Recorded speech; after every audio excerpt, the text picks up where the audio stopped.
गुज़श्ता रोज़ बरतानिया, कनाडा और ऑस्ट्रेलिया के बाद पुर्तगाल ने फ़लस्तीन को बाज़ाब्ता तौर पर खुद मुख्तार रियासत तस्लीम कर लिया। मुश्तरका बयान में कहा गया कि 2 रियासती हल ही खित्ते में पायदार और मुस्तकिल अमन का वाहिद हल है। तारीख रकम होने पर सीखपा इसराइली वज़ीर आज़म ने मगरबी किनारे पर मज़ीद बस्तियों को बसाने की धमकी दे दी। बरतानवी सेक्रेटरी खारजा ने कहा कि इसराइली जनूबी इक़दामात से बाज रहे।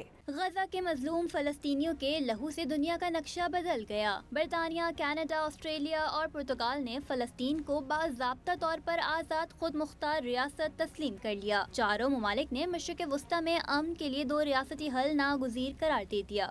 So today, to revive the hope of peace and a two-state solution, I state clearly, as Prime Minister of this great country, that the United Kingdom formally recognizes the state of Palestine. बरतानिया ने तारीख रकम करते हुए फ़लस्तीन को अपने आलमी नक्शे में शामिल कर लिया। मैप में गजा और मगरबी किनारे को फ़लस्तीनी रियासत दिखाया गया। बरतानवी वज़ारत ख़ारजा ने मगरबी किनारे के मज़ीद हिस्सों को इसराइल में ज़म करने से भी खबरदार किया। हमास ने मगरबी ममालिक की जानिब से फ़लस्तीन को बाज़ाब्ता आज़ाद रियासत तस्लीम करने के ऐलान का खैर मकदम किया और इसे फ़लस्तीनियों के हुकूक की फतह करार दिया। फ़लस्तीनी रियासत के क़याम पर इसराइली वज़ीर आज़म तिलमिला उठे। मगरबी रहनुमाओं को पैगाम दिया कि वो हमास को इनाम दे रहे हैं। इसराइली वज़ारत ख़ारजा ने कहा कि फ़लस्तीनी रियासत तस्लीम करना हमास को नवाजने के सिवा कुछ नहीं है। इसराइली प्रोपेगेंडा के बावजूद फ्रांस और बेल्जियम आज आज़ाद फ़लस्तीनी रियासत तस्लीम करने का ऐलान करेंगे।